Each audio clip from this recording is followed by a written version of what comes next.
The next question we are going to answer is, what are the links between family relations and juvenile delinquency? The family is the primary unit in which children learn the values and attitudes that guide their actions. Family disruption or changes can have long-lasting effect on children, and there's 4 categories of family dysfunction that promote delinquency. Families disrupted by spousal conflict or breakup. Families involved in interpersonal conflict. Ineffective parents who lack proper parenting skills. And families that contain deviant parents. These factors may all interact with each other. For instance, parents involved in crime may also experience family conflict or marital breakup. So they do act together. They can act together, or it could just be one. So let's talk about family breakup. Are juveniles from broken homes more delinquent? Research states that parents whose marriage is secure produce children who are confident and independent. In the United States and abroad, studies show that children raised in broken homes may be more likely to exhibit antisocial behavior. Broken homes generally means a home in which one or both parents are absent. Juveniles from broken homes are said to be under more strain, partly due to conflict associated with the breakup and partly due to the financial and other problems that often follow the breakup. Juveniles from broken homes are also said to be subject to less control. Among other things, the breakup is said to disrupt the emotional bond between juveniles and their parents, reduce the ability of parents to exercise effective supervision, and have a negative impact on the juvenile school performance. The official data statistics on arrest find that broken homes are more strongly related to delinquency. The reason being that police are more likely to arrest a juvenile from a broken home than similar delinquents from intact homes, and this may reflect a labeling effect, with officials being more likely to view and treat juveniles from broken homes as delinquents in need of their intervention. Divorce, according to some sociologists, children who grow up apart from their biological fathers are typically less adjusted than children who grow up with both biological parents. The book outlines a number of findings on the association between divorce and delinquency. For example, they are less likely to finish high school and attend college. They're less likely to find and keep a steady job, and they are more likely to become teen parents. However, in some cases, divorce reduces stress and insulates kids from exposure to harmful parents. So in some cases, it works. Family conflict. Does the quality of family relationships affect delinquency? Delinquency is lower in families with little conflict. This includes conflict between spouses and between parents, between the spouses and between parents and the juveniles. Such conflict may assume a number of forms: frequent quarreling, expressions of disapproval, nagging, scolding, threatening, and similar type of conduct. Family conflict, of course, may be caused by the delinquent or troublesome behavior of the juvenile.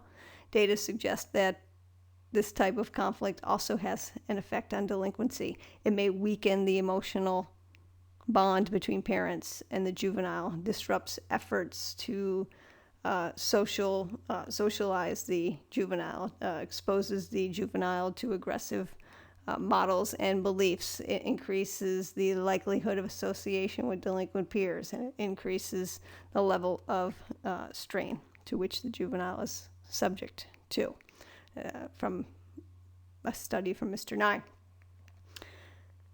Family effectiveness. Oh, I have a couple more slides here. So adolescents who are incarcerated have reported that they've grown up in a dysfunctional home. Parents of beyond control youngsters, they have been found to be inconsistent rule setters. So that, I guess, rolls into our next topic, which is family effectiveness. And delinquency is lower when parents love their children and express their love through their actions. Such parents talk to their children, engage in pleasurable activities with them, express interest in them, and provide comfort and support. Parents who do not do these things are more likely to have delinquent children. Additionally, children raised by parents who lack proper parenting skills are more at risk for delinquency. Delinquency will be reduced if parents provide the type of structure that integrates children into families while also giving them the ability to assert their individuality. And this is known as the concept of parental efficacy, which I think we've touched on earlier. Harsh punishment, inconsistent supervision, there's no rules, they don't follow through with rules, lack of communication or poor communication, larger families, all of these play a role in affecting delinquency. Harsh punishment, overly strict punishment is a hot button topic in general, despite professional protest regarding the use of corporal punishment. Parents still support its use as a form of discipline. There's evidence, however, of the violence begetting violence, or violence breeds violence. Children who are subject to even a small amount of physical punishment may be more likely to use violence themselves. Supervision. Parents who do not monitor children's activities, or parents who apply their household rules inconsistently, lead the child to believe that they don't care, the parents don't care, which leads them to engage in antisocial behavior. Poor communications. A lack in child-parent communication can lead to deviant behavior. It's my way or the highway, or as long as you live under my roof, you'll do things my way. These things are not effective ways of communication, and it can produce kids who become crime-prone. Large families. The data suggests that juveniles from large families are slightly more likely to engage in delinquency even after variable-like classes are controlled, taking all of the class information, it's controlled, meaning social class and ethnicity and race and such. The reasons for the relationship between family size and delinquency are not entirely clear, but some evidence suggests that the following factors play a role. Parental supervision is less adequate in big families. More children to supervise, and as such, responsibilities that get delegated to siblings who are inexperienced. Juveniles in large families are less attracted or attached to school, and they do less. They don't do as well in school. Strain and tension may be higher because you have overcrowding, the finances are stretched, there's some competition among siblings. They call that resource dilution. Also more likely to be exposed to delinquent siblings. Other siblings might be delinquent, and then the younger ones are exposed. Family deviance. Are juveniles with criminal or deviant parents and or siblings more likely to be delinquent? The research on parental criminality and delinquency is easy to summarize. It's juveniles with a criminal parent or parents are more likely to be delinquent. The likelihood is even greater if a parent has multiple convictions, and if the convictions occurred after the juvenile was born. Also, juveniles with deviant parents, meaning they may not commit crimes, but maybe they use alcohol, they have alcohol problems, they have drug problems or personality problems. Those children are more likely to become delinquent. Some other factors include genetics. Parents of delinquent youth have been found to suffer neurological conditions linked to antisocial behaviors, and then these conditions may be inherited. Reduced parenting skills. Deviant parents are less likely to have close relationships with their children. Absence. Incarcerated parent, they're not around to parent.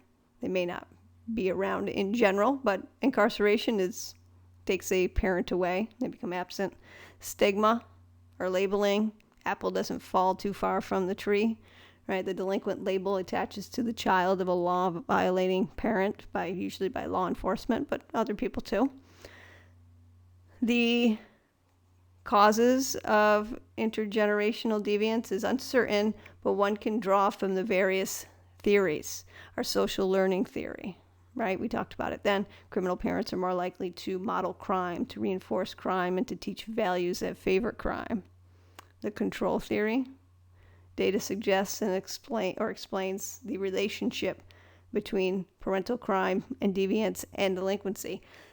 The criminal parent are less likely to establish a strong emotional bond with their children, properly supervise their children, or use effective disciplinary techniques, like they might be erratic, or they might be a harsh punisher, or they might threaten.